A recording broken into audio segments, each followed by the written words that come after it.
Bonjour à tous, dans cette troisième vidéo sur le risque infectieux et la certification, on aborde la deuxième partie du critère 2.3.11 du manuel de la certification, c'est-à-dire les précautions complémentaires. Les précautions complémentaires sont des mesures d'hygiène à réaliser en complément des précautions standards lorsqu'un patient est colonisé ou infecté par un micro-organisme particulier à risque de diffusion. La procédure Pro 124, disponible sur JEDI, reprend la liste des micro-organismes pour lesquels des précautions complémentaires sont nécessaires. Vous pouvez également retrouver des informations sur le petit guide EOH de poche qui a été distribué dans tous les services. Il s'agit d'une prescription médicale et la mise en place de ces précautions doit être expliquée au patient et à son entourage. Pour vous aider, vous pouvez également remettre le petit flyer précautions complémentaires disponible sur JEDI en tapant inf 041 73. N'oubliez pas non plus d'informer toutes les catégories de professionnels intervenant auprès du patient. Lorsqu'un patient est identifié comme porteur ou infecté par un micro-organisme nécessitant des précautions complémentaires, il doit bénéficier d'une chambre seule et une affichette doit être apposée sur la porte pour informer toute personne de la mise en place de ces précautions. On recommande de limiter le stockage du matériel dans la chambre, de favoriser le matériel à usage unique et pour le matériel réutilisable, de privilégier le matériel dédié au patient. Le bio-nettoyage de la chambre doit être rigoureux et si le patient se déplace, il est judicieux de nettoyer et de désinfecter plusieurs fois par jour les surfaces fréquemment touchées. Les produits désinfectants à utiliser restent les mêmes que d'habitude, hormis pour quelques cas spécifiques que j'expliquerai à la fin de cette vidéo.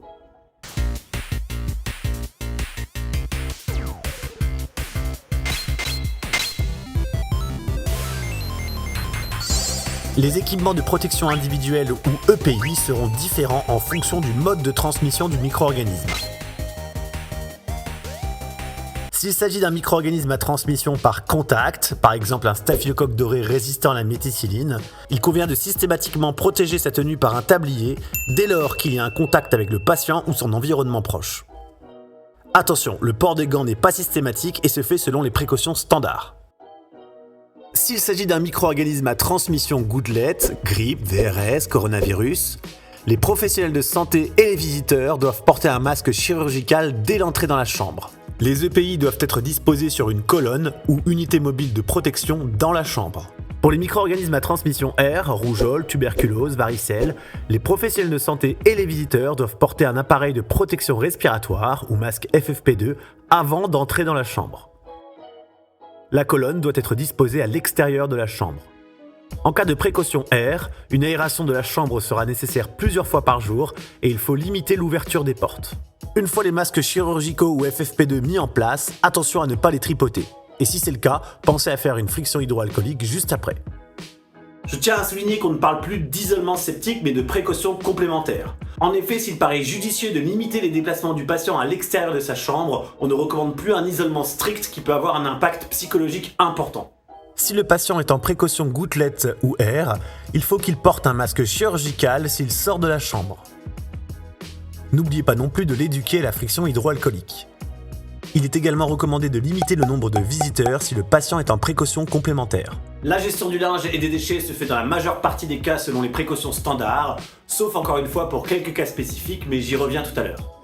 Pour finir, sachez que le retrait des précautions complémentaires est également une prescription médicale et dépend du micro-organisme en cause et de la contagiosité du patient. En cas de doute sur le maintien ou non des précautions, vous pouvez contacter le EOH. Voilà, je viens de vous présenter les règles de base des précautions complémentaires, mais il existe quelques cas spécifiques. Si le patient souffre d'une gastro-entérite aiguë d'origine virale ou à clostridioïdes difficile, le port de gants et d'une surblouse est systématique dès l'entrée dans la chambre. Le bio-nettoyage fait appel à des produits spécifiques avec un large spectre d'action et les déchets imprégnés d'excréta, sel, vomissements sont à éliminer dans la filière d'Astria.